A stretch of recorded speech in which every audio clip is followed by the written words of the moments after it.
Hello there. I figured as I did You Only Live Twice, why not the next Bond movie? That being On Your Majesty's Secret Service. Now, yes, I know it hasn't got Sean Connery in it, but I'm going to offend this guy. The guy being George Lazenby, and tell you a backdown story, because I don't think it's fair that people say he was the weakest. Now, as you know, in '66, Sean Connery announced that the next Bond movie he was going to do was going to be the last. That being You Only Live Twice.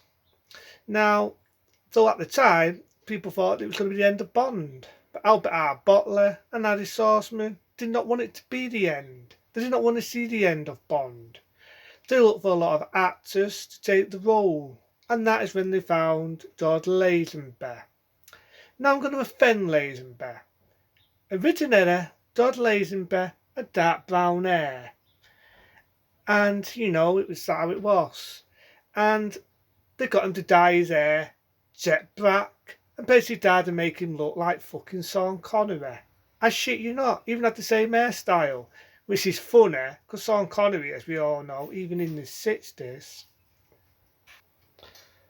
as you know, Sean Connery, even in the 60s, as I was about to say, he wore a wig. That's right, people never knew that. Sean Connery wore a hairpiece. Even then, he was going thin, even more thinner than me at one point, in his early 30s and even in his late 20s. So it was ironic that they tried to make George Lazenby look like Sean Connery. And they even tried to get him to imitate Sean Connery.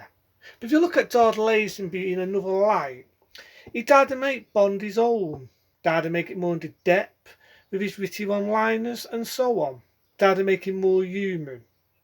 Now the book, as we all know, is slightly different than most of the films, as in the book version On Your Majesty's Secret Service.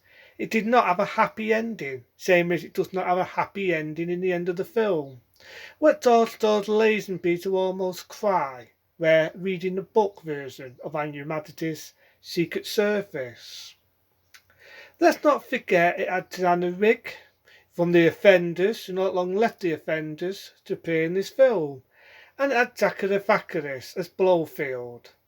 Now, no matter how much I like Zacharifakis, I still think it would have been better to have the man himself, Donald Pleasence, who was in You Only Live Twice as Blowfield.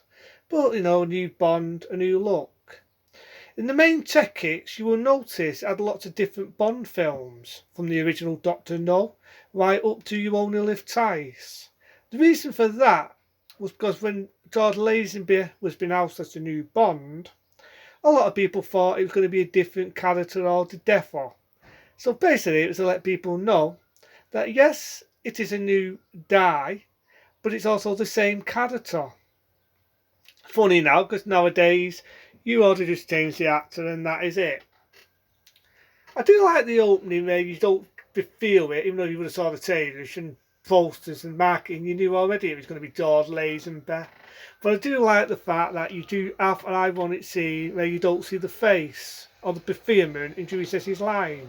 My name's Bond. James Bond. It's a lot lighter and more of the human side of Bond. It's the same as them saying that Albert R. Botley and Harry Swordsman didn't leave him to his own measurements and tried to make him imitate Connery.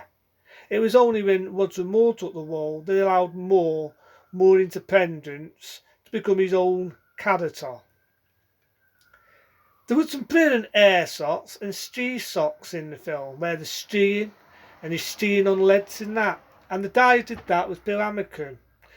If you remember the classical scene with Little Nelly, the helicopter scene in the last Bond film, chasing Bond, well, sadly, one of the stuntmen, who's called Bill Hamilton, remember his name, accidentally lost his leg. Accidents happen when they was filming that. But Bill Hamilton went back, did the shots on the helicopter, and had to loot it. The ending of On Your Majesty's Secret Service was a sad ending. But originally, for people who never knew this, Diamonds Are Forever, the next Bond movie, we're going to open up how it ended On Your Majesty's Secret Service. But as you know, the shit that George Lazenby was getting. Oh, he's not as good as Sean Connery, and even people judging him before they even and they never even saw the films. And there, sometimes I can do that, but sometimes I like to give movies a go. I like to give actors a go, and if it's shit, it's fucking shit. But at least I'm giving it a go. They wouldn't even give Lazenby a go when they was fucking judging him. But I would have loved to see what Diamonds Are Forever would have been like had George Lazenby would have stuck to the role. But I'll probably tell you more about that if I ever do a review on Diamonds Are Forever. I don't hate Diamonds Are Forever, and it's good to see Sean Connery come back as the prize role. But at the same time, I would have loved to have seen what it would have been like had George Lazenby would have done it. Because I imagine it would have been very similar to License to Kill. But all in all, I don't think George Lazenby was the weakest. A lot of people say that with Timothy Dalton, and I think they were both underestimated actors for the role. Is he as good as Sean Connery? No. Is he as good as Roger Moore? No. But I reckon that he would have carried on playing Bond, he would have been pretty damn good.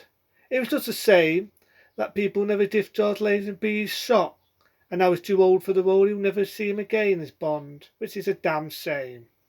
Because I think, in my eyes, George Lazenby had Harry Horseman, No Disrespect on the Dead, and Albert R. Bottler would have left him to his own limits.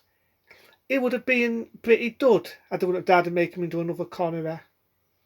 But, all in all, it's not a bad one. The ending was a surprise for its time. It had a sad ending, as we all know. The wife dies, and the professor and his Bond get married and become a widow. So for that, an 8-star rating, because it's a classic. And I do remember my sister not being a lover of Bond, but at the time, she did actually like that one. So that was quite interesting. Until then, see you later.